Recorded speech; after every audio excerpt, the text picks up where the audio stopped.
okay. That makes sense. Okay. So, nice to meet you. I'm Sergio Quintero, as you can see in the chat. I'm from Colombia, from Medellin. I was Oh, born and raised I here.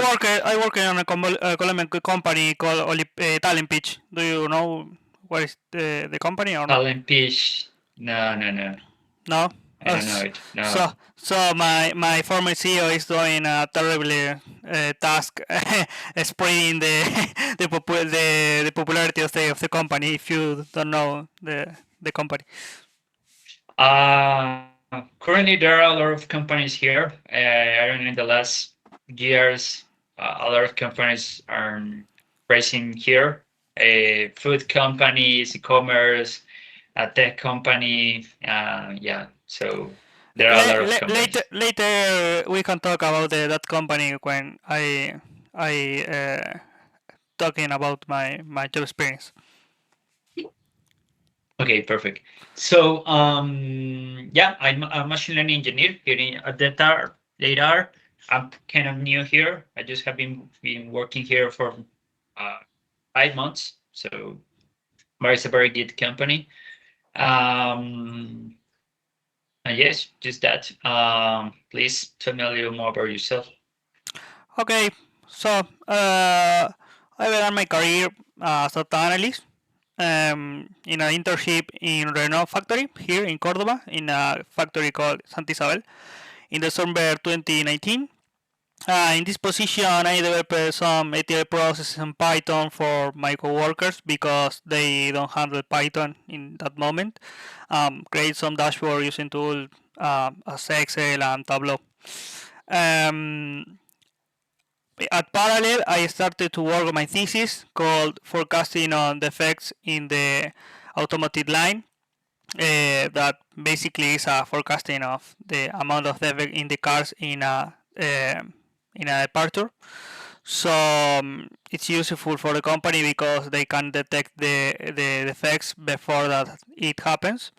But it was uh, a theoretical work because it's very hard to implement in a car factory, you know. And the important is that the car is going well, everything is complementary. Later in 2021, I graduated as computer engineer in my university, that is the Universidad Nacional de Córdoba. Do you know where is Córdoba or not? Yes, I know that is in Argentina, but I never Uh, have been there. you have to come here. It's a very beautiful place. Yes, later in August, I had my field work experience as a scientist in a Brazilian company called Olipay. This company provide microloans to Brazilians that don't have a fixed income. And in this role, I developed most of my skill as a data scientist in a team of three data scientists, where obviously I am the junior and the other two were seniors. Um, so uh, I I learned a lot from them because the data pipeline implemented was huge and big. So I learned a lot. Then due to a reduction in investment in the company, I decided to move to a Colombian company called Talent Pitch. Talent Pitch is a sort of mix between LinkedIn, TikTok, and Tinder. It's weird, I know, but it is what it is. I serve as co-leader in the business intelligence department since February 2023. Um, so in this position, my main responsibility including the maintenance of data pipelines, performing some EDAs, scheduling processes in Airflow.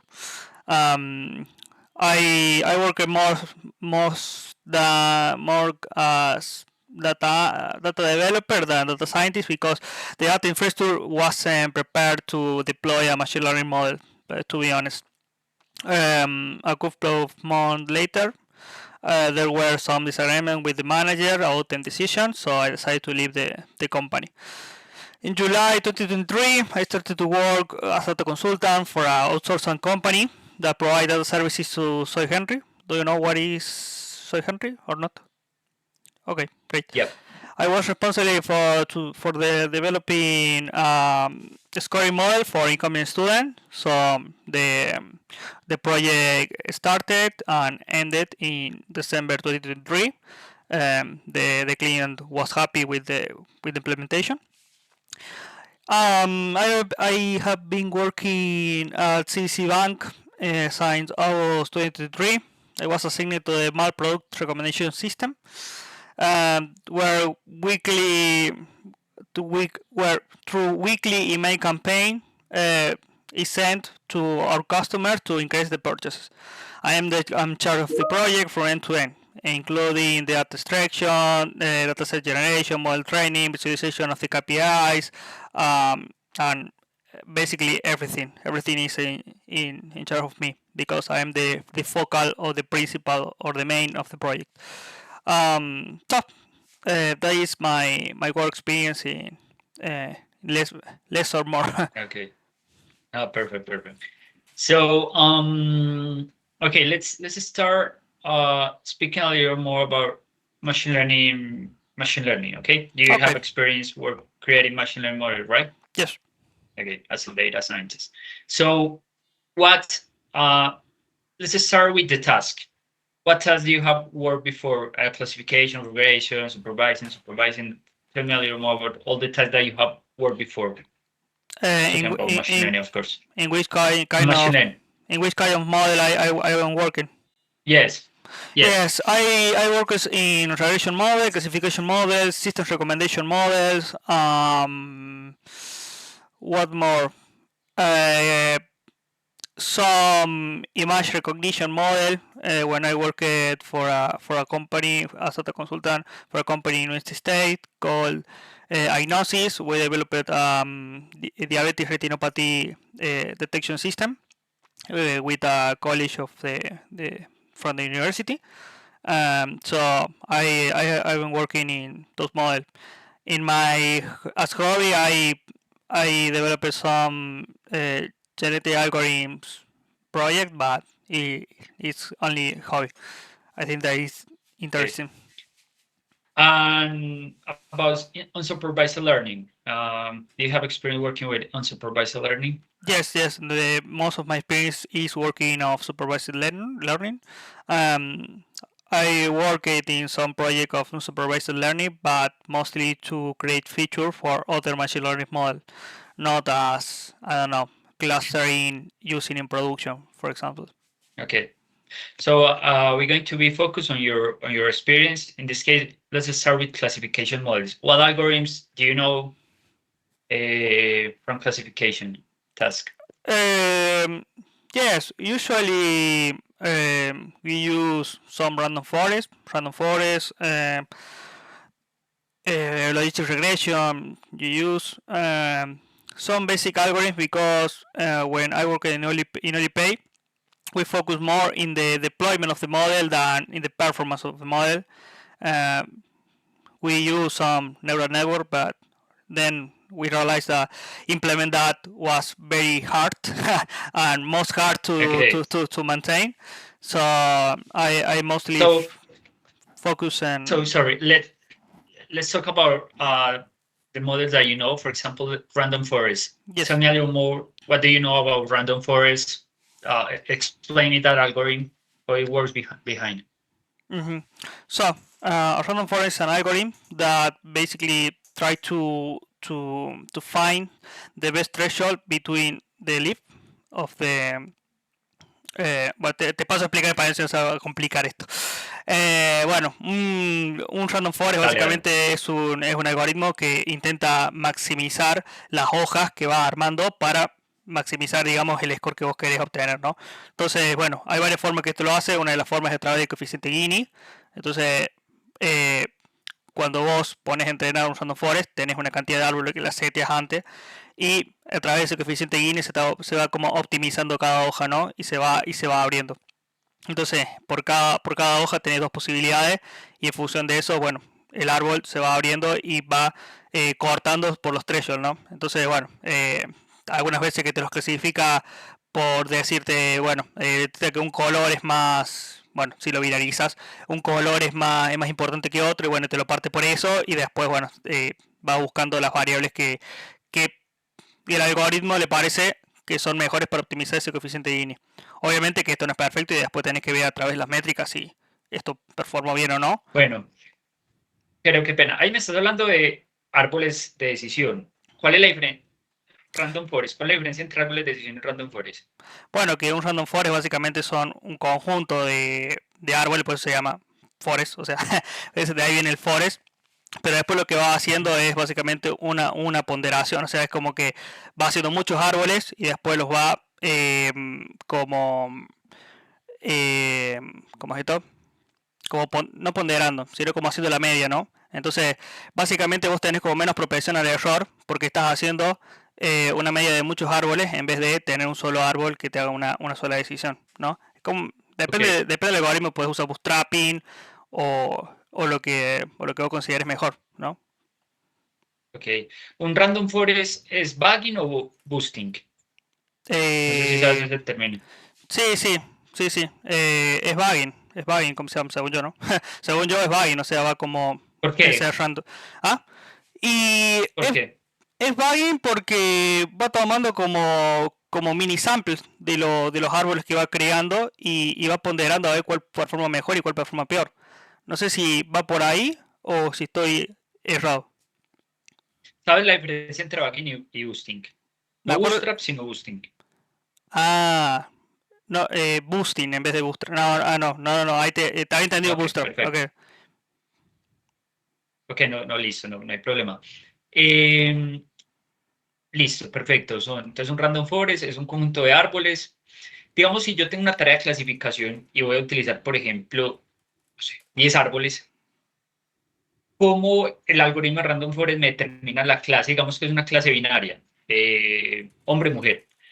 ¿Cómo me determina la clase final en ese ejercicio, esos 10 árboles de decisión? Sí.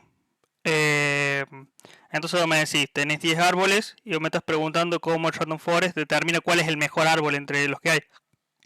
No, ¿cómo hace la clasificación final? Digamos que es una clasificación a través de son unas características, altura, unas características de una persona y necesita clasificar si es un hombre o una mujer, una clasificación binaria. ¿Cómo hace la clasificación final con esos 10 árboles? Ujú.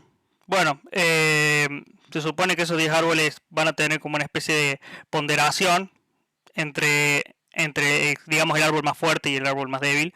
Y la salida de eso después la va a ponderar, digamos. Eso es lo que tenía entendido yo. No sé si va por ahí o no.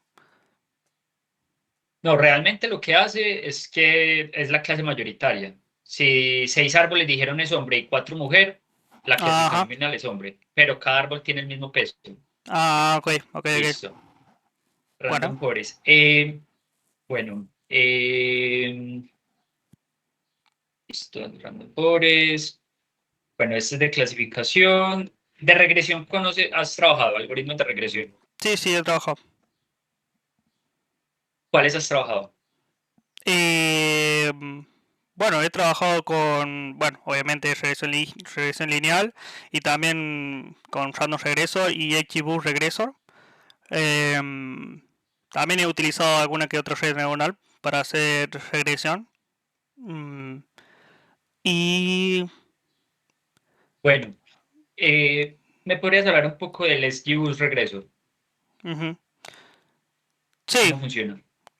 bueno, em, lo he implementado, pero los detalles por detrás finos de cómo funciona el esquivo regreso no los tengo, ¿no? Entonces lo he Sí, implementado, he hecho optimización de métrica, optimización de hiperparámetros, pero fino cómo funciona por detrás no tengo los detalles.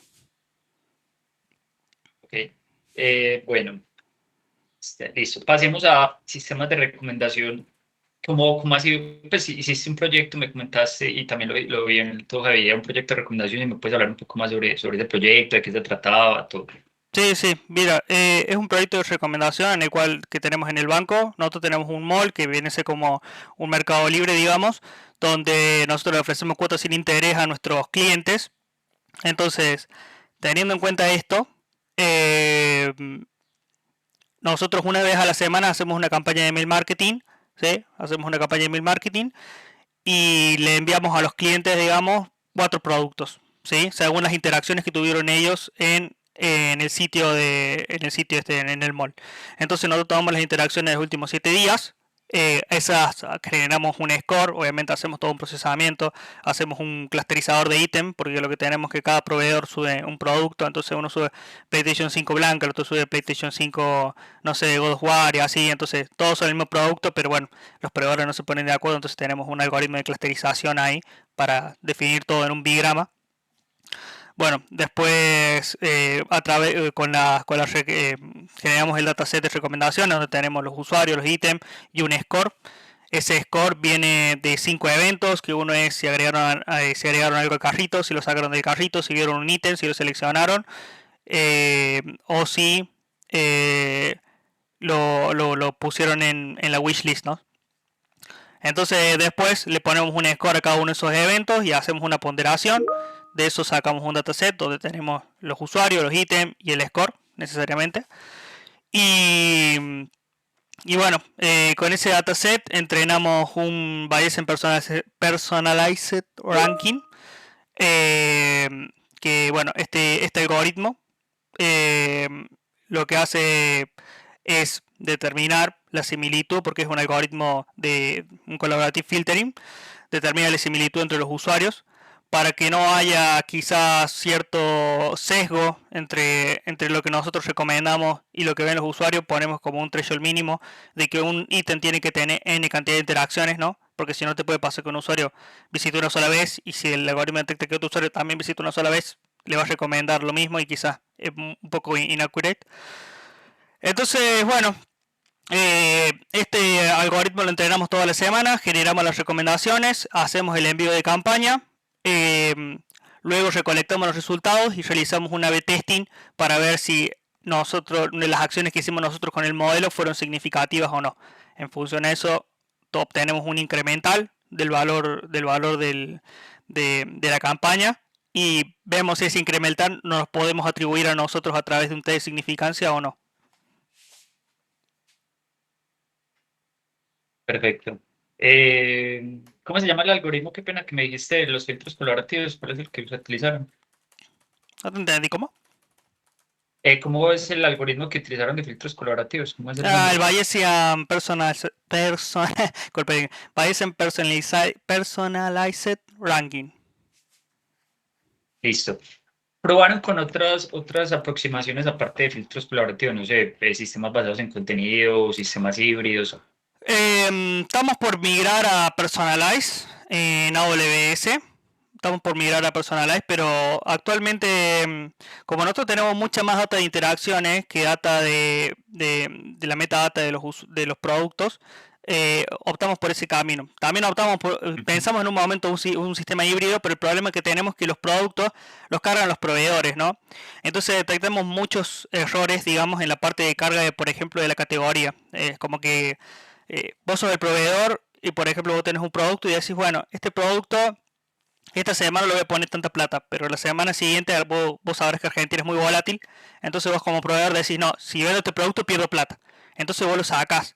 Entonces como que los proveedores tienen demasiadas libertades en el mall y no solamente con eso, también con la carga de producto. Entonces es como que no está muy homogeneizada la categoría de los productos como para que sea un dato lo suficientemente fiable para ser usado en el modelo. Creemos que Ujú. más lo que le iba a perjudicar que lo que le iba a mejorar. Y la cantidad de interacciones que tenemos es bastante interesante, entonces optamos por ese camino directamente.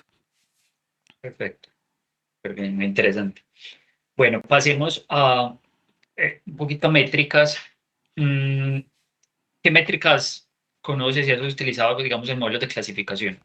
El modelo de clasificación, bueno, usualmente usamos matriz de confusión, también utilizamos Auser Rock y bueno, después tenés el F1 Score y ese tipo de métricas, o QLK, que si bien yo la uso en mis modelos, a los clientes no les interesa tanto como quizás la matriz de confusión o el Auser Rock, ¿no? Parece que esas son las métricas Claro, más importantes que he utilizado, por lo menos a nivel caso de negocio. perfecto. ¿Y conoces Accuracy, Recall, Precision? Sí, sí, sí. Sí, las conozco, o sea, serían cada uno de los cuadraditos de la matriz de confusión, ¿no? Ese sería Ujú. cada uno. Claro. Te pregunto, ¿sabes qué es el F1 score? Pues Eh, matemáticamente, ¿qué es? Matemáticamente, no recuerdo la fórmula, pero sí recuerdo Pues que... en teoría. Ah, En la teoría, ¿qué es? en la teoría el F1 score, creo que es el ratio que vos haces entre... el ratio que vos haces entre la precisión y el recall, si no me equivoco. Sí, era más o Ok. menos así. Em, pero nada, como te digo, usualmente en mis proyectos, si bien al principio cuando yo aprendí Machine Learning intentaba no imponerle esto a los clientes, pero decirle, che, mira que esto está bueno. La mayoría como que entendía mucho más la materia de confusión o Gauss Rock Score y poco a poco, poco a poco lo fui dejando de lado, ¿no? Pero sí entiendo que es una, Claro. una métrica importante.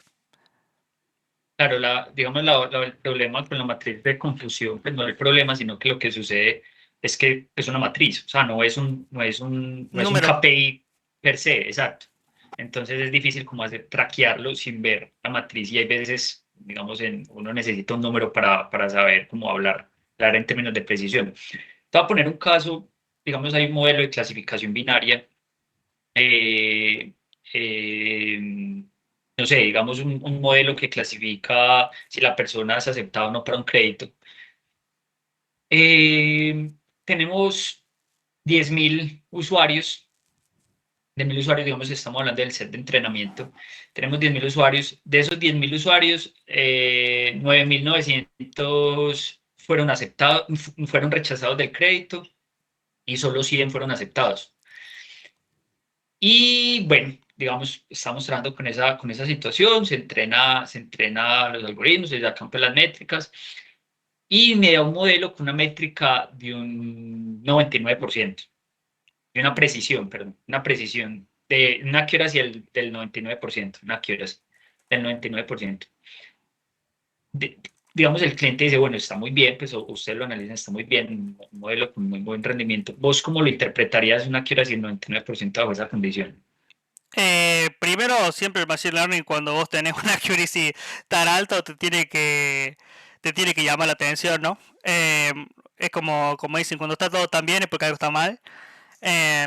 Entonces, nada, como vos dijiste, primero, bueno, ver la cantidad de sample. Vos me dijiste que tenés 10.000 personas y esas 10.000 personas aprobaron 100, pero acá no te entendí. Eso sería como, digamos, un problema de supervisado, ¿no? O sea, como Sí, que el claro, cliente, exacto. claro, como que el cliente te entregó ¿cómo se llama? Bueno, entonces vos Set de ahí, datos. sí, te entregó el set de datos. Ese va a ser tu dataset entero. Bueno, acá vos tenés que dividirlo, obviamente, en train y test. Y acá es donde ya estás complicado, ¿no? Porque si vos usas una distribución de 80-20, solamente vas a tener 20 para testear que tu cómo era, eh, que lo que vos hiciste esté bien. O sea, vas a dividir esos 10.000 en un 80-20, más o menos te va a quedar en el test, te van a quedar 20 casos positivos aproximadamente, más o menos. Mm. Entonces, vos estás usando esos 20 casos para decir, bueno, que también performa, ¿no? Eh, y nada, a mí desde el vamos creo que me haría mucho ruido, digamos, que esté tan acotada la cantidad de muestras positivas, ¿sí? Y, Entonces, lo primero que tendría a pensar si me da un 99% es que quizás hay una variable filtrada para mí. Yo ok. pensaría, Bueno, no da el 99, sino da un poco menos, digamos 92%. bueno, 99 por O para ahí, 90. ahí son números más, ¿cómo se llama? Realistas. Eh, Nada, lo que haría sería un poco ahí de exploración, digamos, bueno, me dijiste, si no tengo un KPI con la materia de confusión, pero a mí me gusta ver la materia de confusión porque con la materia de confusión se puede ver muy a simple vista si el algoritmo tiene muchos falsos positivos, si tiene muchos true negative y si hay un determinado sesgo, ¿no? Que por ahí puedes decir, bueno, la métrica me dio muy bien, pero cuando vas a ver la materia de confusión decís, che, acá hay algo raro, tengo muchos en este grupo y tengo muy pocos en el otro, ¿qué está pasando, no? Eh, Claro. pero bueno, Y como, bueno, qué pena, ¿cómo lidiarías con ese set de datos tan desbalanceados? Hasta el cliente te entrega esos 10.000 registros, que son 10.000 clientes con sus características, y ya sabemos, 9.900 fueron rechazados y solo 100 aprobados. Necesitan entrar en un algoritmo de clasificación, regresión logística, random forest cualquiera. ¿Cómo lidiarías con ese set de datos tan desbalanceado? ¿Qué estrategias aplicarías? Em, sí, bueno, hay varias alternativas. Digamos, una de ellas sería como, bueno, primero hacer un scaffold sería bastante útil. Entonces, cuando vos entrenas, por ejemplo, tu algoritmo, haces un scaffold para intentar que el entrenamiento sea más robusto, por así decirlo. Sí, porque en el scaffold las samples se van distribuyendo entre los distintos folds. Pero bueno, otro approach que se podría tomar es utilizar alguna de estas librerías de datos sintéticos, ¿no? Intentar crear datos sintéticos para aumentar la cantidad de muestras en el dataset. Eh, ¿Conoces alguna librería de esas o alguna estrategia? Smoke creo que está, ¿no? Smoke, es una. Eh, ¿Qué haces, Mode? eh, Tengo entendido que genera la data sintética. eh, no me acuerdo del algoritmo que estaba por detrás, pero va generando data sintética haciendo un poco de anclaje en la label, si no me equivoco. Pero fino, no sé, porque no me ha tocado trabajar con data tan desbalanceada así. Eh, si me ha tocado trabajar con data desbalanceada, yo preferí siempre directamente utilizar más folds que directamente generar, eh, ¿cómo es esto? Data sintética. Pero, pero bueno. Ok. Bueno, háblame un poco el proyecto que hiciste de Computer Vision, si me podrías contar un poco sobre ese proyecto, de qué se trató, cuál era la tarea a realizar, el problema a resolver y cómo lo abordaste. Sí, bueno, ese producto de Computer Vision fue bastante interesante en su momento, fue mi primer proyecto como Data Scientist. En ese proyecto nosotros trabajamos por una empresa de afuera con un contacto de un profesor, que fue el profesor que me ayudó en mi tesis. Em, Ese proyecto lo que hicimos fue un algoritmo de clasificación. Al principio lo habíamos pensado como, como de múltiple clasificación, ¿no? Donde nosotros determinábamos el nivel de retinopatía diabética en valores entre 0, 1, 2, 3 y 4. Y hoy utilizábamos como métrica QLBK, ¿sí? Eh, pero después, leyendo un par de papers, nos dimos cuenta que incluso entre los mismos oftalmólogos, a ver, pongamos en contexto, la retinopatía diabética es una enfermedad que ataca a la gente que tiene diabetes y que tiene 4 estadios, donde cada vez que avanza un estadio no puede volver al anterior, ¿sí? Entonces, teniendo eso en cuenta, lo que pasa es, eh, no puede volver al anterior. Entonces, las obras sociales tenían problemas para proveerle ese medicamento a mucha gente. Entonces, ese era el problema que teníamos que resolver.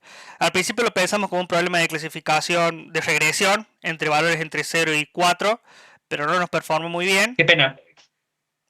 ¿Cuál es el problema? Es que se está entrecortando. El problema concreto que estaban resolviendo. Sí, era un problema que nosotros queríamos detectar a través de imágenes de smartphone. Si vos te podés sacar una foto solo con tu smartphone, si tenías propensión o tenías la posibilidad de tener retinopatía diabética o no. Según ese resultado, vos tenías que ir al oftalmólogo para que él eventualmente diagnostique si efectivamente la tenías o no.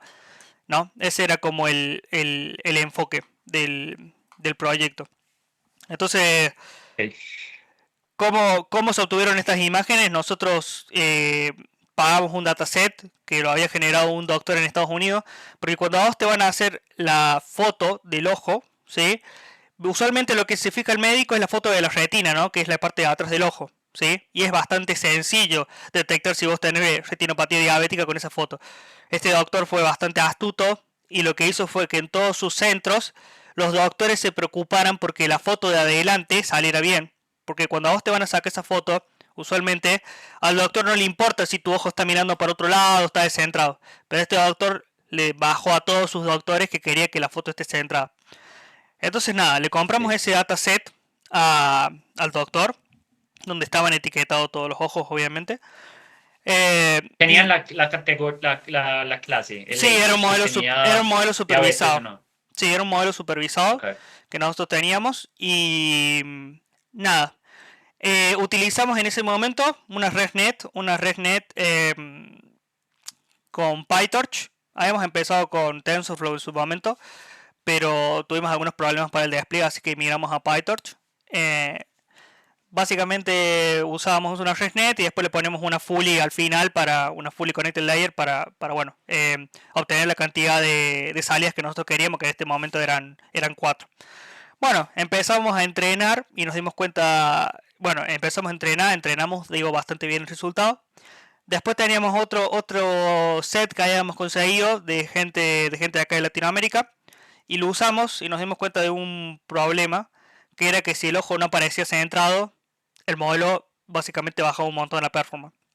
Entonces ahí tuvimos que crear un modelo de segmentación de imagen con una UNet para detectar si el ojo estaba centrado, hacer una capa de preprocesamiento, cosa que si el usuario se sacaba una foto y el ojo no estaba centrado, la vuelve a tomar. Eh, Hicimos ese modelo de segmentación. En ese momento usamos un dataset que había provisto Facebook, que Facebook estaba, que ahora es Meta, estaba muy metido en todo lo que era segmentación y todo eso.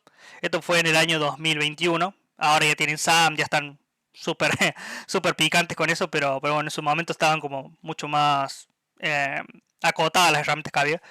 Bueno, entonces usamos una UNet para eso y después reentrenamos con ese set de datos. ¿Sí? Bueno, una vez que reentrenamos todo, presentamos resultados, no le terminaba de convencer el modelo de regresión al cliente, así que pasamos a un modelo binario. Y según lo que veíamos en los papers de este tipo de investigaciones, es un problema tan grave que la métrica que se usaba era QLK, que sería Cohen Cap Score. Lo que tiene Cohen Cap Score cuadrático es que es una métrica que quizás si un F1 score te da 80%, 82%, un QLK te da 25, 26%. Es una métrica súper restrictiva, ¿no? Entonces, cambiamos la métrica a QLK y utilizamos un modelo binario y ahí llegamos al 40% aproximadamente. Bueno, durante todos estos meses le presentábamos un reporte del inversor cada 2 semanas, donde íbamos mostrando los avances. Luego el proyecto lo terminamos, lo desplegamos en un Nginx con un Unicore, donde básicamente le hacíamos la consulta, o sea, mandábamos la foto del ojo al modelo, el modelo hacía la inferencia y después retornaba el valor de probabilidad, que era una accuracy, retornaba el valor de probabilidad de que vos tengas retinopatía diabética o no. Y nada, nosotros terminamos el modelo, lo entregamos al cliente y él se encargó de salirlo con su equipo interno. Perfecto.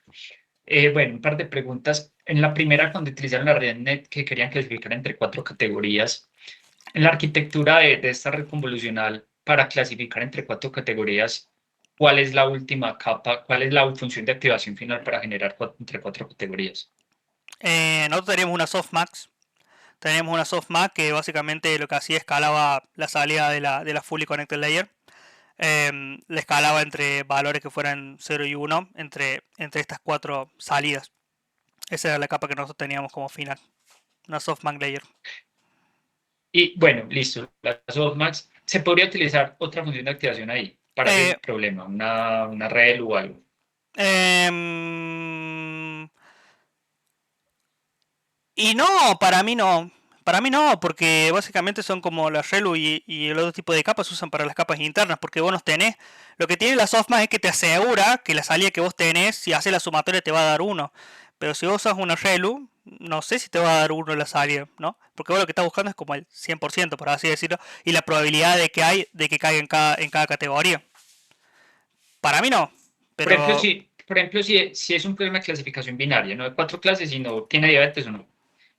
Ah, ¿Cuál ok. función de activación debería aplicar yo al final? ¿Una rel, una softmax, una No, sigmoidal? sí, sí, y una. No, no es la sigmoidal. Eh,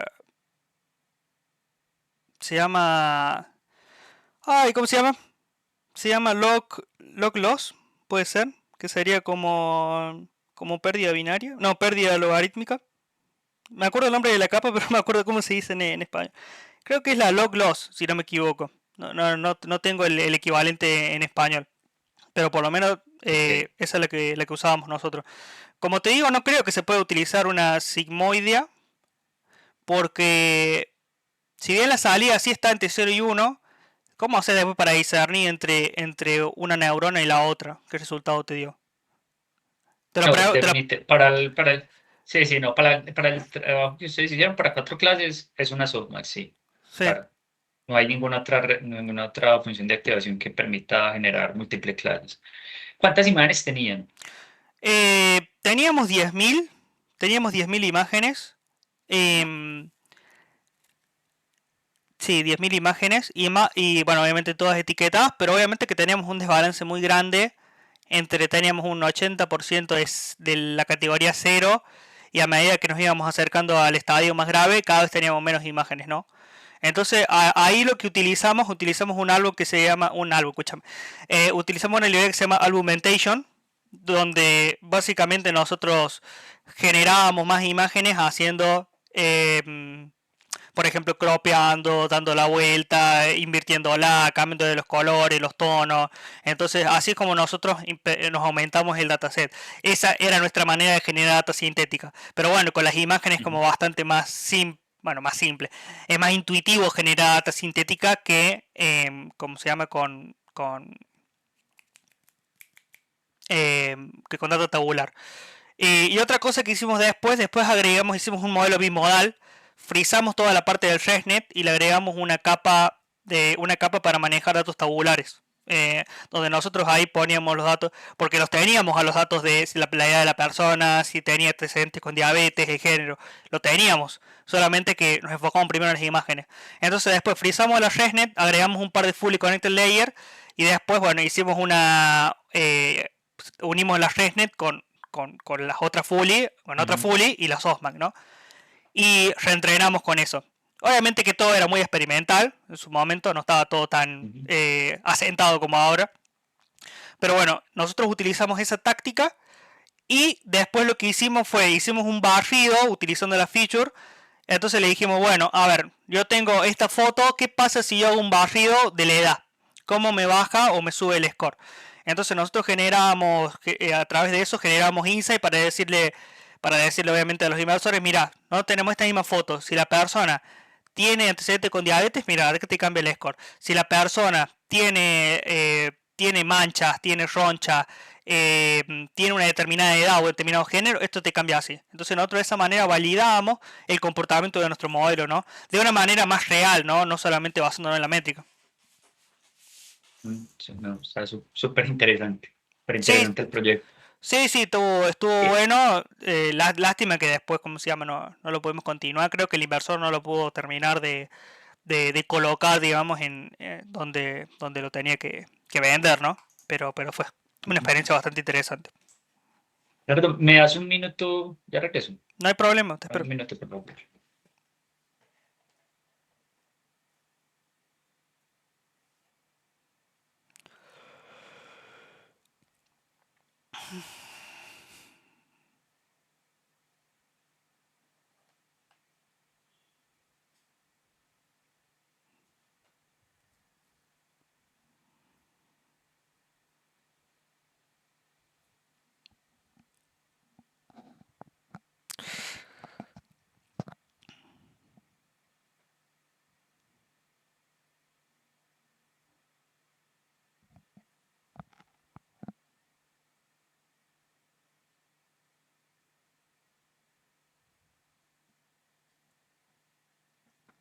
Listo, perfecto.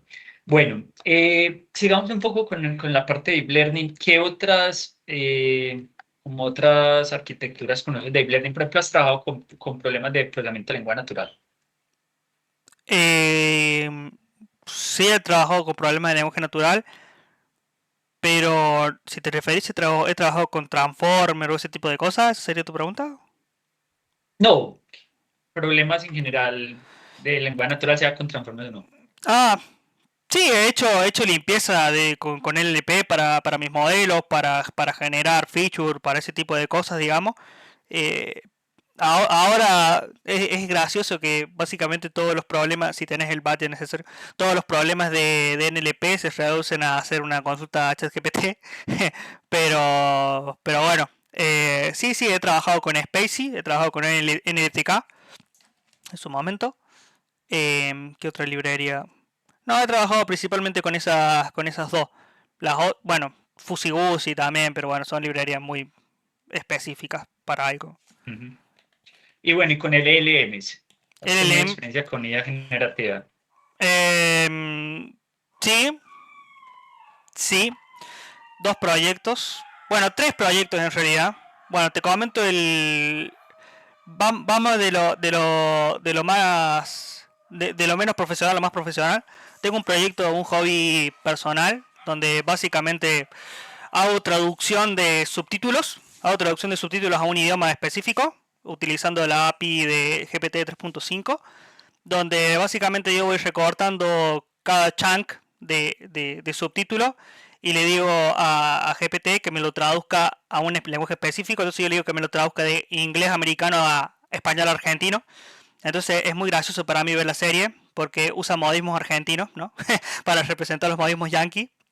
Y nada, entonces yo traduzco todo un SRT y después lo pego en el video original y eso lo uso para seguir aprendiendo en inglés. Ese sería un uso que he utilizado de una LLM a nivel hobby. Em, Ok. bien. Y RAG, Ah, Retrieval Augmented Generation. no, de RAG no he usado. En el trabajo nos dieron una capacitación de RAG, pero nos pareció, era muy costoso. Era muy costoso, valía Ok. como $1000 al mes, más o menos, mantener el sistema vivo. No sé si te pregunto, ¿hay modelos pseudo open source de RAG o no? Pero bueno, antes de responderte eso, ¿qué sabes de RAG? Bien, la capacitación que ¿Qué nos es dio RAG? RAG es Retrieve Augmentation Generative. Retrieval Augmented, Ret- Retrieval Augmented Generation, sí. Ujú, sí, bueno, sí, la capacitación que tuvimos nos enseñaron que RAG es un sistema que básicamente tiene como unos indexers donde vos le vas cargando los documentos y vos les haces una pregunta y esa pregunta es como que es derivada a los indexers y los indexers buscan dentro del documento donde hay la probabilidad de que esté tu respuesta, por así decirlo. Y después de eso, a esa ventana sí la aplica ChatGPT y busca la respuesta, por así decirlo. Ok. Esa es la manera que nos enseñó el instructor que se usaba RAG. La verdad que fue una capacitación bastante aburrida, en el sentido de que nos enseñaba cómo desplegarla y nada. Era apretar botones por acá, apretar botones por allá, fue bastante aburrido. Eh, Perfecto. Bueno, para responderte lo que me dices, o sea, RAG puede ser gratis, RAG puede ser completamente open source, porque ¿qué es RAG? Yo tengo un montón de documentos, sí, ¿sí? A ver, ¿qué pasa? Hoy yo puedo abrir ChatGPT y hacerle una pregunta, tradúzcame este texto a idioma español en lenguaje argentino o haciendo modismos argentinos, y ChatGPT te lo va a hacer perfecto, ¿listo? Eso, casi perfecto. Pero ¿qué pasa si yo le pregunto algo relacionado con algún procedimiento de mi empresa?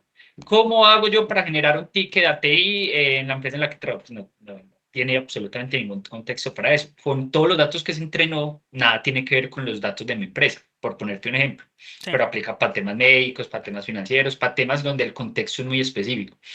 Entonces lo que se hace es utilizar documentación interna, pueden ser PDFs, archivos, pues cualquier tipo de archivo estructurado o no estructurado, Excel, bases de datos, y lo que se hace es vectorizar, es decir, convertir. Primero, pues se generan chunks, se generan trozos. Obviamente yo no voy a vectorizar un PDF de 10.000 páginas, sino que lo spliteo. Y por cada chunk lo convierto en un vector utilizando un modelo embedding. El modelo embedding puede ser open source, no tiene que ser el embedding de ChatGPT, puede ser cualquier embedding que yo descargo, yo lo despliego, pues local, un embedding pequeño, y que funciona con una GPU, por ejemplo, y ese embedding me funciona y convierto los vectores. Es decir, la frase, me llamo Sergio Quintero, soy de Medellín, Colombia, tengo 30 años, soy Machine Learning Engineer, esa frasecita va a representar un vector, unos números, ¿sí? Y ese vector va a contener la información semántica de toda esa frase a través de modelos preentrenados. Cuando yo ya tengo vectorizada, yo ya tengo todos los vectores, yo tengo los documentos, los chunks, que es texto, raw text, pues el texto plano, y mis vectores, yo los indexo, yo los almaceno en una base de datos vectorizada, que hay muchas, y muchas pueden ser algunas costosas, por ejemplo, en AWS está OpenSearch, está por ejemplo Elasticsearch, hay unas más costosas que otras y hay otras, digamos, no open source, pero sí más económicas, e inclusive uno las puede almacenar de forma local. Ujú. Digamos, hay una librería que se llama Face, que es de Meta, y es una base de datos local, y uno puede almacenar los vectores ahí. Entonces, ya cuando están almacenados, yo lo que hago es, yo hago una pregunta. ¿Cómo puedo generar un ticket API?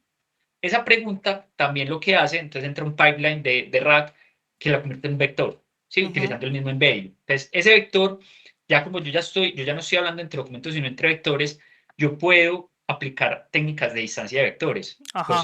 Coseno, Euclidia, Ah, producto punto, sí, sí. Manhattan, cualquier técnica de distancia de vectores. Y lo que hace es encontrarme los vectores, utilizando, por ejemplo, cada vez más cercanos, los vectores más parecidos a ese. Es decir, los documentos que seguramente más probabilidad tienen de tener la respuesta a esa pregunta que yo estoy haciendo. Y después de que machea, se lo envía como documento a Ese es ChatGPT. el contexto. Ese Ajá. es el contexto, pero puede ser GPT, pero puede ser cualquier otro LLM. Pero, Claro, no tiene que ser pero una pago. vez, pero es como una especie de lookup, digamos, una vez que vos das en el clavo, por así decirlo, del documento que tiene la información que técnicamente vos necesitas, supongo que cuando le haces la consulta a la API de GPT, le pasas ese documento, pero no, obviamente no en RAW, Claro. sino Los dehashado, chunks, el chunk, sí, claro. los pedazos nada más. No le puedo pasar todo el documento porque la ventana de contexto de GPT es solo de 4000 tokens, entonces tienen que ser pedazos muy concretos donde está exactamente esa respuesta. Esa es Ujú. como la tarea ahí grande de RAG. Y ya, ahora puedo usar GPT o puedo usar otro gratis, puedo usar un open source, GPT o GPT 2, por ejemplo 2.0, 3.5 creo que ya estaba abierto, no sé, lo puedo descargar. Bueno, GPT 3.5 no lo puedo descargar muy pesado, pero el 2 sí, llama la de 7 billones de parámetros, el Mixtral, puedes cargar muchos modelos. Tengo una pregunta acá. ¿Y cómo entrenas WebRAG o viene preentrenado? No es yo estoy utilizando un modelo. O sea, mira que es como decirle, entrar a ChatGPT ya y decirle, ¿cómo generar un ticket en mi empresa? Si yo le pregunto, no vas a ver, pero si yo le digo, vea, así se genera un ticket en mi empresa, le doy toda la descripción y ya luego le pregunto, él sí me va a responder. Es eso, yo le estoy pasando el contexto. Con el retrieval, yo le estoy pasando los documentos y ya luego le haciéndole la pregunta, pero no le estoy reentrenando. O sea, es el mismo GPT de siempre, solo que le estoy pasando el contexto. Sí, pero Eh, entonces el RAG y esos valores de los vectores, esa es la parte que te preguntaba ahí. O sea, ya automáticamente vos le cargas los documentos y genera los vectores solo, la librería RAG che, ajá, el embedding, el el modelo embed, embedding. el modelo de embedding, El ajá. embedding es otro LLM, es un LLM preentrenado especializado para generar embeddings. Embeddings es una representación Sí, vectorial sí, sí, en eso texto. lo tengo. Pero, claro, entonces vos usás como GenSim o alguno de esos, digamos, como embedding. Puede ser, no, puede ser el mismo de ChatGPT que se llama ¿cómo se llama el de ChatGPT? DaVinci. Puede ser el de Anthropic que se llama Titan. Puede ser Mira, algún, mira. todos tienen su propio embedding. Hay muchos embedding open source o pago, por ejemplo, utilizando la API de OpenAI, puedo utilizar el embedding de ellos, que es DaVinci, Mira, etcétera. mira, claro, claro, Bueno, está bueno. ya para que terminemos, entonces, leyendo un poco la descripción del proyecto, no sé si vos de la vacante. Pues alcanzaste a ver la descripción de la vacante, como lo que Sí, pedían ahí. sí, la vi en la descripción de la Ujú. vacante. Estuve discutiendo con Veo Kate. que, ujú, veo que ellos hablan mucho, pues, o hacen mucho énfasis en Big Data, ¿sí? Como que tienen muchos grandes volúmenes de datos. ¿Tienes experiencia trabajando con Big Data? No, no he tenido la suerte porque las empresas que he trabajado no lo hemos necesitado, digamos. He hecho algunas cositas en Spark, en Glue, eh, entonces conozco un poco la sintaxis, pero no he hecho mover grandes volúmenes de datos o procesarlos a través de Hadoop. No, no he tenido la suerte de usar ese tipo de herramientas, pero igual son de skill, ¿no? Esas. Eso, sí, Por lo menos en la job sí, description que me habían sí, pasado eran desirables. sí, sí. ¿Y has trabajado con PySpark alguna vez? Sí, pero como te digo, hace menos de un mes que estoy trabajando con PySpark, digamos, estoy haciendo algunas cosas en Glue. Todavía hay varias cosas que las tengo súper ahí, media que las voy aprendiendo todavía. No hace mucho que logramos activar Glue en la empresa. Ok. Y sabes, o sea, no desde la experiencia ya de trabajo, pero desde la teoría, ¿qué es Hadoop? ¿Qué es Spark? ¿Cuál es la Sí, diferencia sí, entre Hadoop y sí. Spark? Entre Java y Spark la diferencia no sé, pero sí tengo entendido de que, bueno, no sé si son modelos de vectores por detrás, creo que sí, pero básicamente se optimiza mucho lo que es las consultas a través de la paralelización, ¿no? Entonces vos quizás estás haciendo una operación y Spark se encarga de paralelizar tu operación entre diversos volúmenes de datos para que sea más óptimo. Así tengo entendido que trabajo. Puedo estar muy errado, Ok. pero algo así es. Por lo menos lo que estuve trabajando es lo que me dan a entender el nombre de las funciones, ¿no?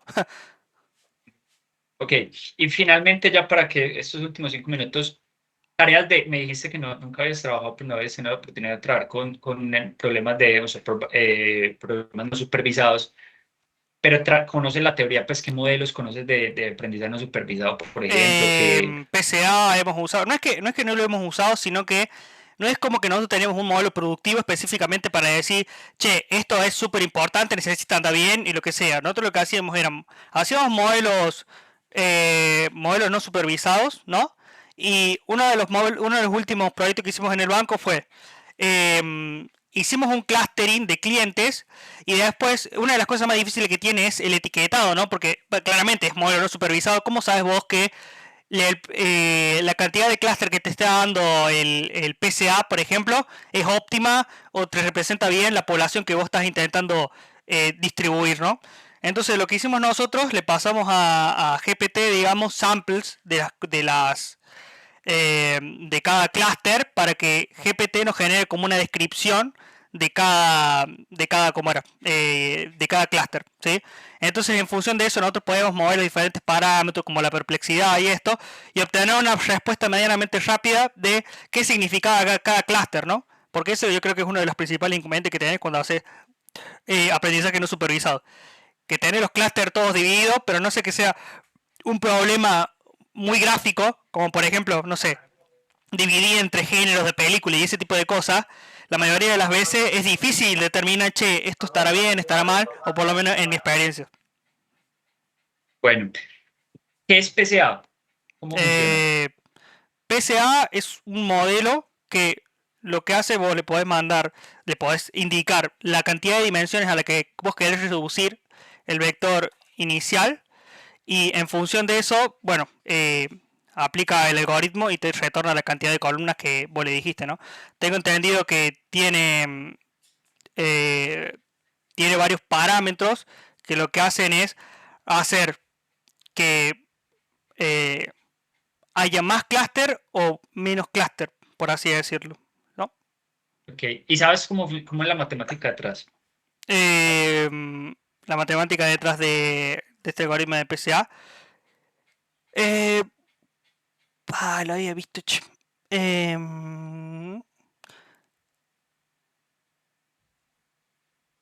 Ok. ¿Qué otros algoritmos conoces de clusterización? de clusterización y también lo he usado, pero menos que PCA, que es TSNE, donde lo utilizamos también para ver cuál performaba mejor, ¿no? Sí. ¿Conoces Camins? Camille, sí, el algoritmo de vecinos, ¿sí? ¿Me podrías decir rápidamente cómo funciona? Sí, Camins lo que hace es, básicamente, te da, vos tenés las columnas, ¿no? Y esas columnas las vas a transformar en un vector. Entonces, después Camille lo que va haciendo va comparando entre los diversos vecinos utilizando, ¿cómo se llama esta métrica? La que no es de Manhattan, la distancia euclidiana. Utilizando la distancia euclidiana va calculando, digamos, la distancia entre los diferentes, entre un punto, entre un data point y los diferentes vecinos, y los que tienen la distancia más chiquita, por así decirlo, los va agrupando. Entonces, esa es la forma que vos tenés de decir, bueno, este es un algoritmo o no. Ok. Pero tenés obviamente un punto ¿Cuál? K, vos tenés que decirle cuántos K querés, porque ese es el chiste, ¿no? Vos Ok. tenés un K-means, entonces voy a decir, bueno, voy a tener K cluster, entonces nada, a través de la distancia euclidiana va creando esos clústeres y va determinando, che, bueno, este punto va a este clúster, este punto va a este clúster, este punto va a este clúster. Lo que tiene es que cuando tenés muchas muestras se pone muy, muy, muy pensado, ¿no? Pesado. Ok, ok. Bueno, no, creo que ya con eso terminaríamos. No sé si tienes alguna pregunta, cualquier cosa que me te gustaría preguntarme. Em, no, ¿cómo se llama? Creí que era 1 hora y media, pero está bien. Sí, sino que sabes que falta, yo creo que ya estar que se une, hay otra persona que ya es propiamente del... Ah, ah, ¿cómo, déjame cómo, un momento, por favor. cómo es esto? ¿Después viene otra persona más? ¿Después de vos? Ah, no, no, no, qué pena, no, no, estaba confundido. No, no, no, no. Sino que es que la otra semana tengo una entrevista que después entra otra persona, pero es para otro cargo distinto. No, estaba confundido, sí, tienes razón, es 1 hora y media. No creo que nos llevemos la 1 y media, pero entonces podemos seguir conversando un poco. Eh, yo acá tenía otras preguntas. Cloud, tecnología cloud, veo que tienes experiencia con GCP y con AWS. Si nos puedes contar un poco sobre la experiencia en cada una de ellas, qué herramientas conoces, qué has hecho, etcétera. Sí, en GCP lo que he hecho principalmente es utilizar, hacer manejo de datos con BigQuery, especialmente lo que se refiere a ¿cómo se llama? A interacciones, data behavioral. Empecé este track en Talent Pitch porque tenía una aplicación mobile, entonces bueno, yo activé el BigQuery para que se empiece a recolectar los datos behavioral del cliente. Y nada, después con eso hacíamos un idea exploratorio para ver cómo a través de cadenas de markup cuál era la propensión que tenía un cliente de ir a un determinado menú o un determinado botón en un determinado momento, ¿no? Eh, Ese fue el primer uso que le di a BigQuery. Y acá en el banco uso BigQuery porque todas las interacciones del mod se guardan en BigQuery, entonces nada, hice un DBT, que es el Data Build Tool, para generar las tablas específicas que yo necesito de manera diaria. Eh, entonces yo tengo los eventos que necesito, todo en una tablita separado y de ahí consumo mi modelo. Esa es la experiencia que yo tengo con GCP. Eh, ¿Y has utilizado Vertex en GCP? no he Vertex hecho, AI. no he hecho, ¿cómo se llama? En Machine Learning GCP, donde sí estamos haciendo es en AWS, donde utilizo SageMaker. Eh, bueno, básicamente ¿Qué haces? ¿Qué el, haces en SageMaker? el modelo de recomendación vive en SageMaker. Estamos trabajando para generar el Feature Store, pero actualmente estoy usando como una Jupyter Notebook, básicamente. Ok, Donde perfecto. básicamente se entrena el modelo todos los días, infiere y nada, es como un Jupyter Notebook gigante. Sé que tiene otras features y otras utilidades, pero actualmente lo estamos usando así, digamos. Perfecto. ¿Y qué más conoces pues has trabajado de SageMaker? ¿Qué otros servicios? De AWS, ¿qué otros servicios? Bueno, también trabajado con Glue. He trabajado con Glue donde nosotros extraemos datos de un Redshift y aplicamos un par de transformaciones y depositamos la tabla de otro Redshift y eso, bueno, en un futuro cercano la idea es que se use como Feature Store para modelos de Machine Learning desplegados ahí. También he utilizado eh, algunas lambdas para hacer scheduling de algunos procesos que tenemos ahí de extracción de datos. ¿Y qué más? Por ejemplo, bases de datos, Dynamo, S3, alguna. Tenemos el Redshift conectado a los S3, digamos, o sea, también sí, tenemos un S3 donde un proveedor nos deja todos los días un CSV referido a las compras de los usuarios. Entonces yo lo que hago una sincronización de S3 y yo usando Polars lo levanto porque son muchísimas tablas. Usando Polars lo levanto y hago el mergeo de las compras de los usuarios en el último mes, por ejemplo. ¿Has usado Polar? Está bueno. No, nada, nunca. Está muy bueno, está muy bueno. Si vos tenés, digamos, más de 8 millones de filas, ahí es donde Polar realmente hace la diferencia. La sintaxis es media dura, ¿viste? Eh, o sea, es demasiado tipada para lo que Pero es venimos. con Python. Sí, es con Python, pero es demasiado tipada, o sea, es como que vos tenés que especificarle todo. Voy a trabajar específicamente con esta columna y le voy a explicar específicamente este método. Entonces, se hace Ok, muy tipado, pero la verdad que el rendimiento de performance es muy, muy superador a Pandas en mi experiencia. Si las columnas son muchas, ¿no? Si las filas son muchas, si las filas son, no sé, 1 millón, es casi imperceptible la diferencia. Claro. No, sino cuando tengo muchos volúmenes de datos, trabajo con PySpark, que Ajá. lo que hace es paralelizar, pues tiene pandas, PySpark trabaja también con pandas, pero pandas paralelizado. Entonces también pues, tiene un performance muy bueno. No sé si pues como polos, pero digamos, por eso no he No tenido la sé si, no sé experiencia si con habrá una polos. implementación, no sé si habrá una implementación de Polars en PySpark. Seguramente en algo de eso deben estar trabajando, pero no sé. Ujú. Bueno, MLOps, ¿has tenido experiencia con despliegue de modelos de Machine Learning? No, eso yo creo que es una de las patas en las que tengo que trabajar más, digamos. Actualmente, por ejemplo, el modelo de recomendación no corre en real time, corre una vez a la semana. El modelo que hice para Soy Henry también corría una vez a la semana y solamente necesitábamos los resultados. Cuando trabajé en Olipay, ese sí era un modelo real time, pero el arquitecto de datos se encargaba del despliegue. Ok. Entonces como que no teníamos acceso. Y nada, eso es uno de los puntos que me hace falta trabajar. Ahora estamos trabajando un poco en un API REST, que la idea es que le pegue a mediano plazo al modelo, pero nada. Lo más parecido a un despliegue fue cuando trabajamos en el proyecto de retinopatía diabética, donde nosotros levantamos un Flask con Unicorn. eh, y entonces teníamos como dos capas. Teníamos un Docker de Nginx y por delante, o sea, Ujú. teníamos adelante un Docker de Nginx y atrás teníamos el modelo de Machine Learning, ¿no? Entonces, básicamente, el Nginx hacía el handleo de todas las solicitudes, le pasaba esta consulta al modelo, el modelo infería, retornaba y hacíamos de vuelta la vuelta, ¿no? El problema que tenía con esto es que lo Ujú. hacíamos funcionar solamente local porque el despliegue estaba a cargo del cliente, ¿no? Entonces, hicimos hasta donde pudimos, pero no lo desplegamos nosotros como para decirte, che, hicimos un monitoreo, estuvimos viendo el data drifting y ese tipo de cosas. Entonces, Ok, perfecto. entiendo que hay ese como tu expertise ahí. Vos, en cloud, ¿qué herramientas utilizas para el despliegue de tus modelos? Porque es algo que me interesaría a mí, ¿cómo se llama? Ir pivotando, pero quizás no tengo tan claro el norte. He utilizado, pues yo trabajo en AWS, entonces pues creación de APIs con Flask o con Face API, Face API, containerización con Docker. ese es el que estamos ahora en el trabajo. Pero bueno, o sea, ahora mi pregunta, disculpe, ya sé que vos me tenés que hacer preguntas a mí, pero me interesa mucho saber de los que saben, entonces por eso te pregunto, disculpe mi ignorancia. Eh, por ejemplo, supongamos que vos tenés un modelo de forecasting corriendo, o no, tenés un modelo que, ¿cómo se llama? Que se supone que está todo el tiempo corriendo. Vos que tenés un Docker que está escuchando, entonces después haces que el API le pegue al Docker y responda, pero básicamente se funcionaría así.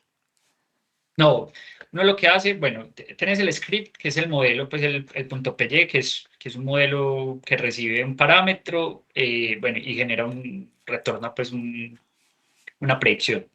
Uno lo que hace es generalmente crea una aplicación, una API que recibe ese modelo, pero recibe que tenga otras cosas, por ejemplo, un pipeline de preprocesamiento, Sí, limpieza de sí, sí. datos, o sea, todo el preproceso hasta el mismo modelo. Lo que hace es contenerizar eso en un Docker, una imagen, crea una imagen, se despliega en la nube, si estás trabajando con Azure, bueno, digamos en AWS está el Active Container Register, o puedes trabajar con Kubernetes, bueno, hay varias formas de desplegar esas imágenes en AWS, y ya cuando tienes eso desplegado, puedes trabajar esa imagen de alguna forma, ya sea directamente con un S2, con una instancia de S2, con una instancia de SageMaker, con una lambda que se crea atrás de esa imagen y esa lambda ya es una API que se le puede conectar a una API Gateway que tenés ahí el endpoint para utilizarla, para consumirla y ya puedes desplegarlo en S2 si quieres tener algo más robusto y en tiempo real y si lo quieres conectar con un frontend. Digamos, dependiendo del modelo como tal, pues hay varias estrategias, pero básicamente sería muy flujo. Ahí, Obviamente ahí estamos hablando solo del despliegue, pero hay varias otras, como crear todos los pipelines de CI/CD, todos los pipelines claro, sí, sí, de sí. reentrenamiento, los testeos unitarios, etc. Sí, pero vos qué considerás más, veo que tenés expertise tanto de la parte de crear el modelo como de la parte del despliegue, obviamente. ¿Vos qué considerás que es más complicado quizá? ¿La parte de hacer el despliegue o la parte de quizá entrenar un modelo y buscar los insights y los resultados y ese tipo de cosas? ¿O son dos bichos diferentes? Depende, depende del modelo. Hay modelos que salen muy sencillos y ahora yo creo que, pues, yo creo que para mí lo más complejo sí es el despliegue. Sí es el despliegue porque ya Pero depende del modelo. Hay modelos muy complejos, pues, o problemas muy complejos a resolver, pero ya todo, digamos, está muy inventado y ya hay librerías, pues, que entrenan un montón de modelos de forma automática Claro. y ya ahí empieza la parte como más de software, desarrollo de software. Yo cómo voy a disponibilizar esto para que lo consuma el cliente final, qué va a hacer en streaming, si va a hacer asíncrono, cómo va a hacer la mejor estrategia, hay que tener la arquitectura. Ya, yo creo que ya es un poco más complejo, Ujú. pero digamos, sí. Depende. Bueno, vamos a pasar un poco estadística. ¿Listo? ¿Tenés conocimiento de estadística? Algo me acuerdo, sí. Vamos a ver hasta qué punto te puedo responder, Algo, pero algo te acuerdas, ok. sí. ¿Qué es el valor P? El ¿Qué es el valor P. valor P? Sí, el p-value básicamente es un test de significancia estadística que se hace para ver si el resultado es estadísticamente significativo o no. Vos tenés dos hipótesis, una hipótesis que negás y otra hipótesis que decís, bueno, esta es cierta. Entonces el p-value te ayuda a vos a determinar si la hipótesis que dijiste que no era válida, efectivamente no era válida, entonces la que dijiste que era cierta, ¿sí? En este caso nosotros lo utilizamos acá en el modelo de recomendación que tenemos. Nosotros hacemos un A/B testing binario, donde decimos, bueno, a ver, tenemos dos grupos, un grupo de control y un grupo de test A, ¿sí? Entonces nosotros decimos, bueno, al grupo de control no le enviamos nada, al grupo de test A sí le enviamos. Entonces, al grupo de test A compró 700 y el grupo de control compró 600. Y yo le mandé a 4000 personas en el grupo de test A y 4000 en el grupo de control. Bueno, ¿cómo yo sé que esos 100 que supuestamente compraron porque yo les envié la campaña, efectivamente yo me los puedo atribuir, ¿no? Entonces, lo que hacemos ahí es básicamente un test a una cola, un set score, donde nosotros lo que estamos viendo es si hay un aumento, ¿sí? Porque si fuera dos colas, querríamos ver si aumentó o disminuyó, pero nosotros queremos ver si aumentó, así que lo hacemos a una cola. Aplicamos el set score y después a través de la función normal obtenemos un p-value. Nosotros, como no estamos haciendo algo que sea muy crítico, tomamos un valor de significancia del 80%, o sea que si el p-value es menor o igual a 0,2 estamos ok. Pero entiendo que la mayoría de las aplicaciones estadísticas estamos buscando un p-value menor al 5% para darlo por válido. Ok, perfecto. ¿Qué es la multicolinialidad? Básicamente lo vimos en álgebra lineal en la facultad, que es cuando vos tenés columnas que son muy similares entre sí. Entonces, digamos que eso hace que la información o, por ejemplo, el poder predictivo de las columnas sea casi lo mismo, ¿no? Entonces, la multicolinearidad se refiere a columnas que sean muy similares, porque cuando vos aplicas el producto punto y ese tipo de cosas, te da cero, si no me equivoco. Creo que era así. No estoy del todo seguro. Bueno, Lo vi hace como 7 años más o menos. ¿conoces qué pruebas para saber multicolinialidad has aplicado en, digamos, en Python? O Em, Sí, una muy común, o sea, son las pruebas de correlación. Las pruebas de correlación, por ejemplo, qué Spearman, después la otra, ¿cómo se llama la otra? Pearson. De Pearson.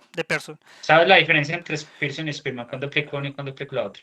Tengo entendido que, si no me equivoco, la de Spearman significa, o sea, te detecta mejor cuando los datos son monotónicamente ascendentes, o sea, un dato es menor al anterior y ahí te lo detecta mejor, porque es como que los ordena, si mal no recuerdo, los ordena y funciona mejor cuando los datos eh, no están tan juntos. Y la otra, no me acuerdo, no me acuerdo, pero bueno. Bueno, listo. Pruebas de regularización. ¿Qué sabes de regularización? Sí, Machine Learning. en pruebas de regularización en OliPay teníamos un problema que estábamos usando datos transaccionales, entonces se nos disparó la cantidad de columnas como a 30.000 columnas con 3.000 usuarios, así que básicamente tenemos que hacer alguna fórmula de regularización. En ese momento lo que nosotros utilizábamos era una L1, utilizamos una L1 como regularizador, donde nosotros cambiábamos el valor C. Bueno, obviamente teníamos ¿cómo se llama esto? Un turing de hiperparámetro donde variábamos el valor de C. Entonces, variando este valor de C, nosotros lo que hacíamos era como abrir o cerrar el grifo de la cantidad de features que pasaban, ¿no? Em, entonces, nada, con respecto a regularización, Bueno, nosotros usábamos eso. bueno, L1 es que, ¿cuál es la L1? De la Rich, ¿no? No, ¿No? Ah, de la Lazo. ¿Y la por Lazo. qué? ¿Y por qué utilizaron la L1 y no la L2 para Eh, ese problema? ¿Por qué utilizamos el L1? Eh, no me acuerdo, che. Me lo había explicado mi Bueno, jefe en su momento, pero no me acuerdo en este momento porque La Lazo es el valor absoluto y la Rich es los coeficientes al cuadrado. Entonces, ¿qué pasa con el cuadrado de los coeficientes? Pero entonces, ¿qué pasa con la Lazo? Al ser el valor absoluto, lleva valores a cero. O sea, Ajá. valores poco representantes lo lleva a cero. Entonces, para filtro de variables es muy útil. Ah, ok, ok. Por eso Listo. se usa, para ese problema que me acabas de escribir, se suele usar el L1, la Lazo. Bueno, eh, quiero que esta pregunta pues es muy cliché, muy tradicional en entrevistas, pero me parece muy interesante porque uno ahí puede percibir muchas cosas. Que me describas en un proyecto de Machine Learning, proyecto sencillo. Volvamos al caso de clasificación de clientes de crédito. Entonces, te llega tu jefe, te dice, Gerardo, yo tengo un set de datos de clientes a los que se les aprueba el crédito, a clientes que no se les aprueba el crédito, hay un montón de variables, su edad, cuánto ganan al mes, bueno, un montón de variables. Quiero que entrenes un modelo para automatizar esa tarea, que ya no sea una persona a la que diga se le da o no, sino que sea un modelo. ¿Cómo empezarías desde el cero hasta ya pues, que lo tenés listo? Bien, bueno, para empezar, lo primero que haría, bueno, obviamente sería tomar el set de datos. Lo primero que hago es ver si tiene valores nulos y ver la cantidad de valores nulos que tiene cada columna. Si la cantidad de valores nulos que tiene una columna es mayor al, no sé, más del 50-60%, ya empezaría a preguntar qué onda con esa pregunta, con esa columna, si es realmente relevante o no. Entonces, nada, descartar las columnas que tienen muchos nulos, eso sería lo primero.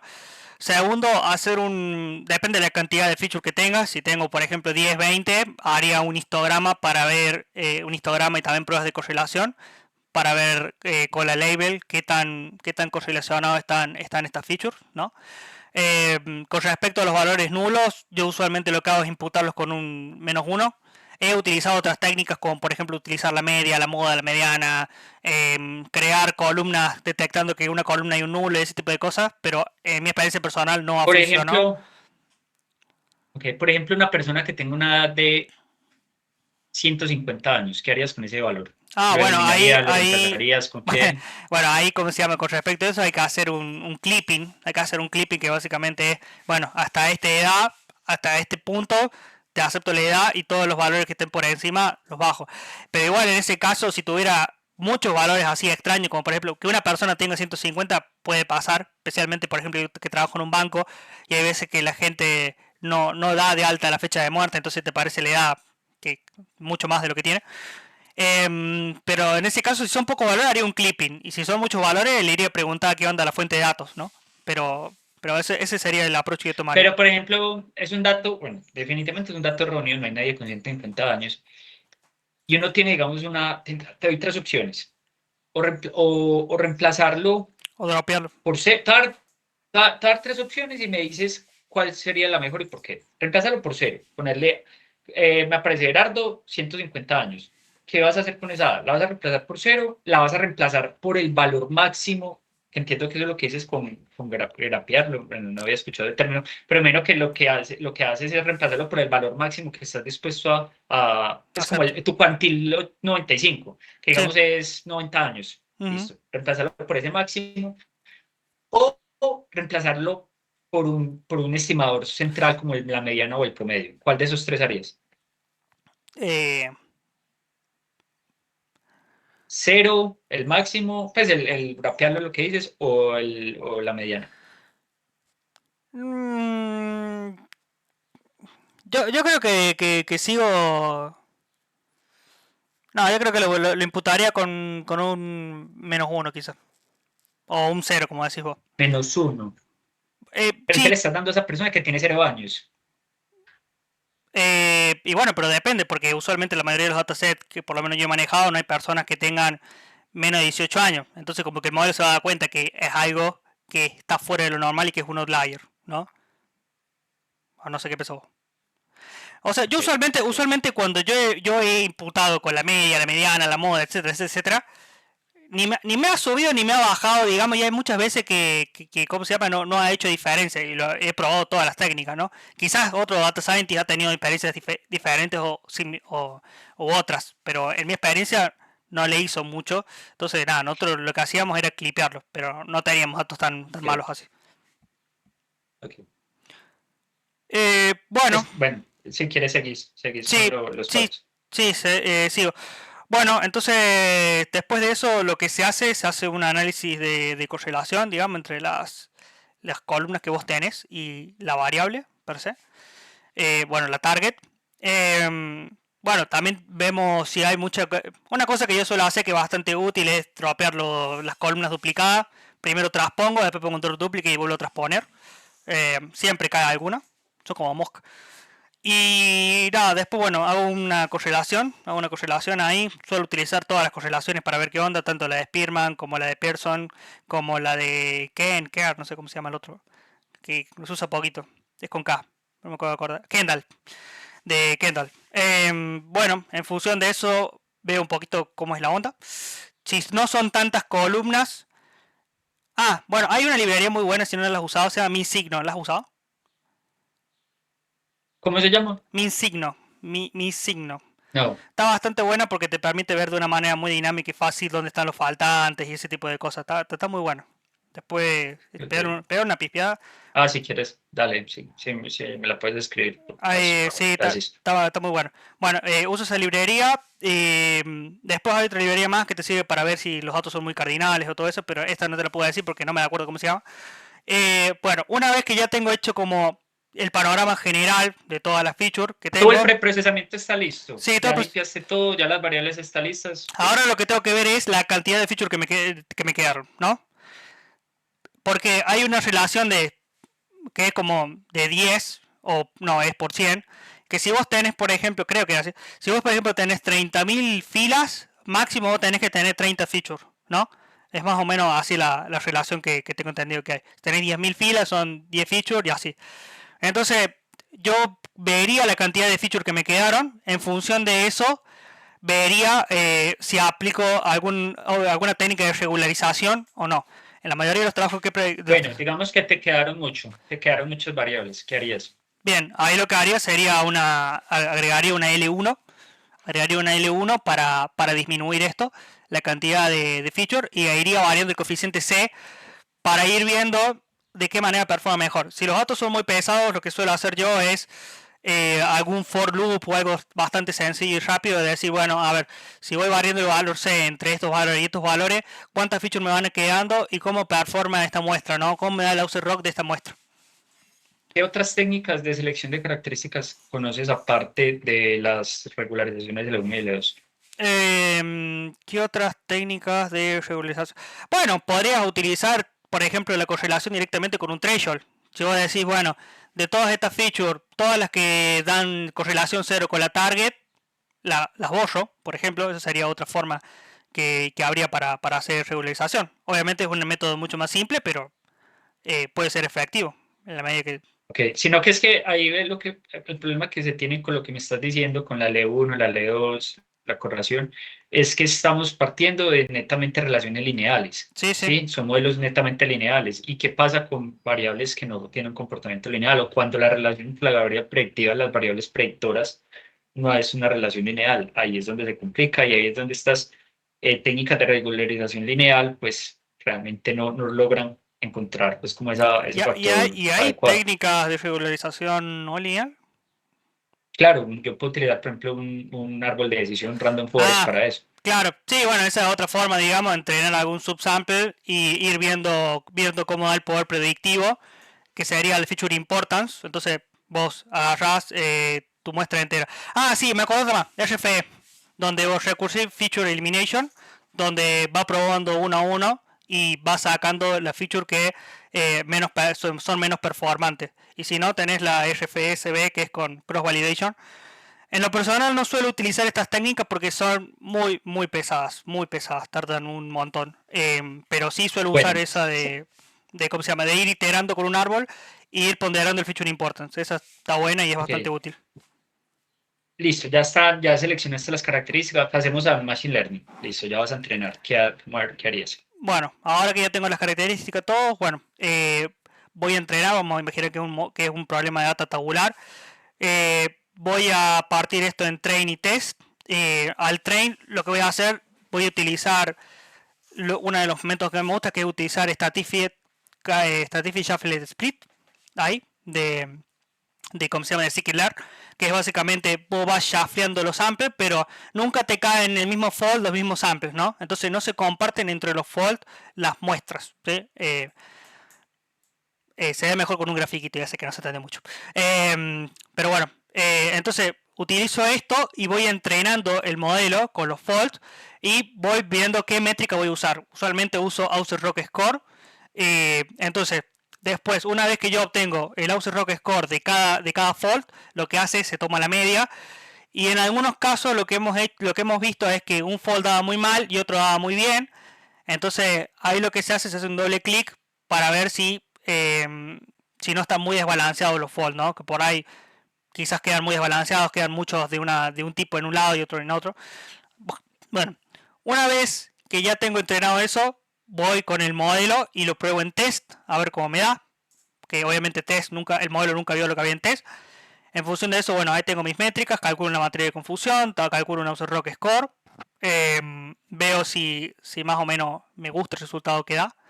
Si el modelo, Listo, el si, modelo está muy bien. sí, Partamos, qué pena que te haya interrumpiendo así. El modelo quedó muy bien, entrenaste varios y seleccionaste uno. Ya te vas a ir con eso. ¿Qué haces después? bien. Bueno, acá tenés dos tipos de problemas. Una cosa es si vos tenés que hacer Machine Learning en batch, o sea, tenés que hacer por una selección en batch, o tenés que hacer una en real time.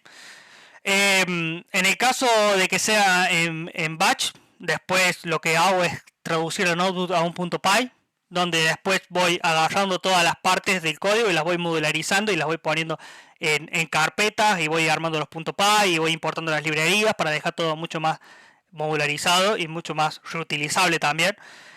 Si el modelo es muy complejo, creo una clase para el modelo utilizando como base scikit-learn, que me permite hacer un fit y un transform de manera bastante simple e incluso crear un pipeline que automáticamente funcione pasándole la fila.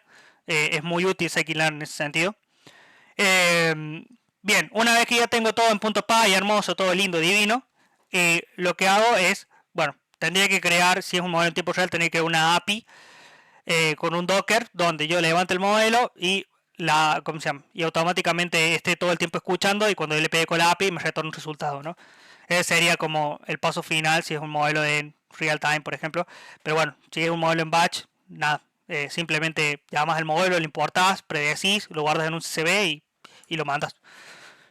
Pero Perfecto. eso sería así Listo. a grosso modo lo que incluiría el proyecto.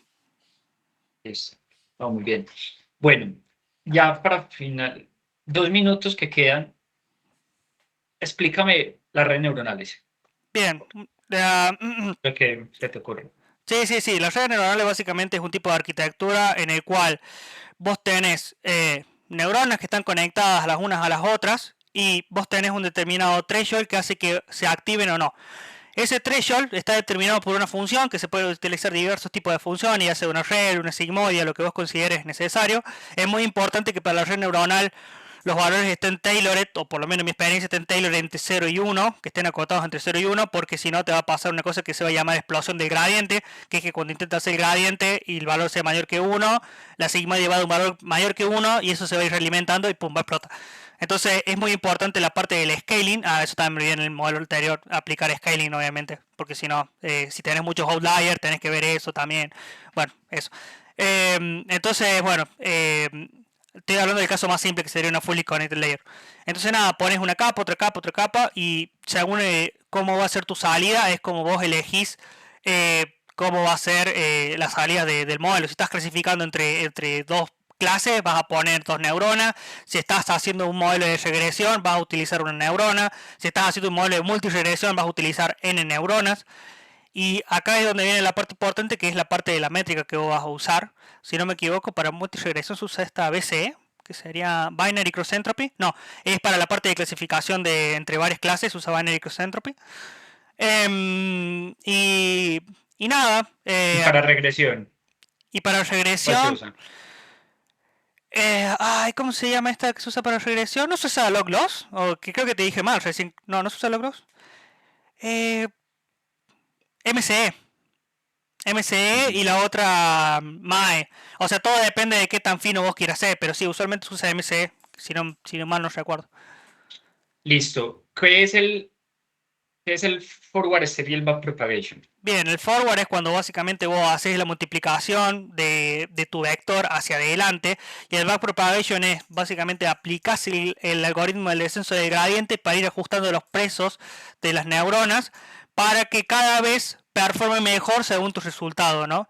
Entonces el backpropagation se aplica desde la última neurona hacia atrás utilizando el algoritmo del descenso del gradiente para ir ajustando esos pesos que son el valor B de la neurona, eh, que nada, después es lo que queda en la neurona entrenado, ¿no?